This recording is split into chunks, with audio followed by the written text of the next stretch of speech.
The problem about losing when you do it, everybody have something to say, what you could have done better, what you need to do. Everybody become coaches, and I have to give commentary of what's going on. So in this video, we talking about Travis Hunter. Should he focus on one position, such as receiver or cornerback? I was reading this article in Sports Key to Pro Football. They said some NFL scouts believe Travis Hunter will have to focus on one position in order to improve his plan. Hunter finished a Stanford game with 13 receptions for 140 receiving yards and 2 touchdowns as a receiver, but allowing 11 receptions, 158 yards, and 2 touchdowns as a cornerback. He did exceptional on one side of the ball, abysmal on the other side of the ball. I'm going to play what Shannon Sharpe said on his Nightcap podcast with Ocho Cinco and give my reaction. Travis Hunter playing too many snaps. You think so? The guy was out. Ocho, the guy was out for a month. You're going to have him out for a month and bring him back and play him over 100 snaps? Did you see? And it impacted him on both sides of the football. That's hard to say. Ocho, think about it, Ocho. Let me ask you a question. I understand he's talented. If you burn him too much, he hasn't been in game competition in a month. It's easier for us to say on the outside that he's playing too many snaps. I mean, I think he knows 100 snaps and you haven't played in a month. I mean, what was he doing before? Before that, he was playing. He had a high volume. He was playing in the game. Ocho, think about it now. You playing in the game, so you play it every week. You know, I don't know. Have you ever missed it? Have you missed any games during the season? No, sir. Let me ask you a question. Yes, when sir. you come out of the preseason, that first game was the wasn't it? Even though you have been practicing, you have been doing all that. So imagine, now think about it. You've been practicing. So imagine taking a month off. And you say, how many plays are there in a game? 60, 70? 60, yeah, 70. Okay, I'm going to add 45 to 50 to that workload. Now tell me how you going to feel. That's a tough one because I think playing too many snaps. Watch the Ocho. They was hunting him. They was hunting him on the defensive side, Ocho. He's your best cover guy, and they're hunting him. Right. Why?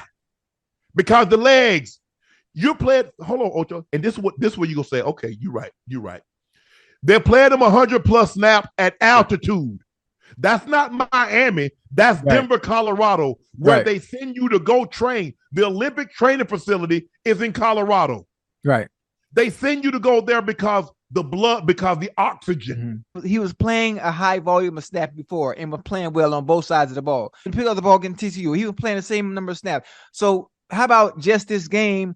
The person playing in front of him just got the better of him this one time. What if it's just that? What if he comes back next week and is right back and put in those same situations and picks the ball off or scores on the offense end? But see, think about what you say. If he come back with next week, that means he had a week up under his belt.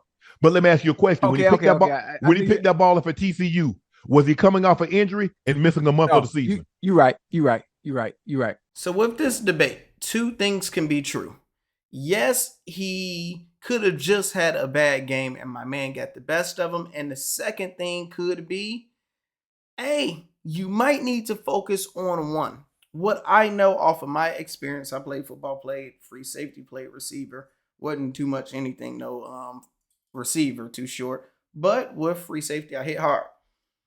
The deal is you can only go 100% on one or the other. You can't go receiver and give 100%. Then once the ball get turned over, go on defense, give 100%. One of them is going to take a hit. And what happened in that game, him as a receiver, it was a mismatch before for anybody on Stanford team. Nobody couldn't guard him because he's quick, he's not little, and he can catch anything. You see when he caught that one spent off him, it just looked like a video game.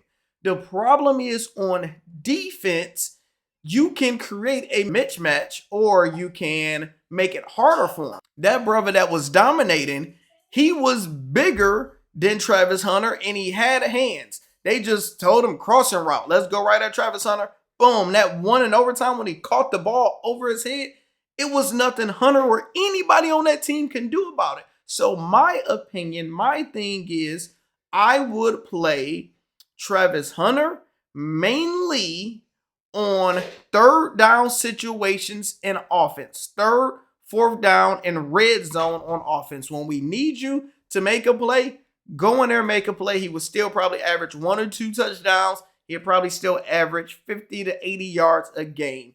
On defense, I will put him in on third and fourth down when we need you. So that will take down majority of his workload. He can still have the energy. He can still play on both sides of the ball. He can still impact the game.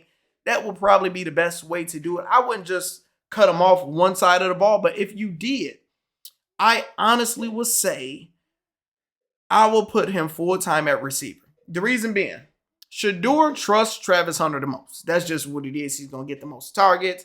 He's going to throw the ball to him. He trusts him the most because he knows what he can do. They played together at Jackson. On defense, Colorado is one of the worst defense, or if not the worst defense in the nation. With Travis Hunter. Think of that. With Travis Hunter, y'all can't even stop nobody. So if you can't stop nobody anyway, I prefer to take you off and just put Cormani or put somebody else in. They ain't stopping nobody anyway. What nobody can do any worse.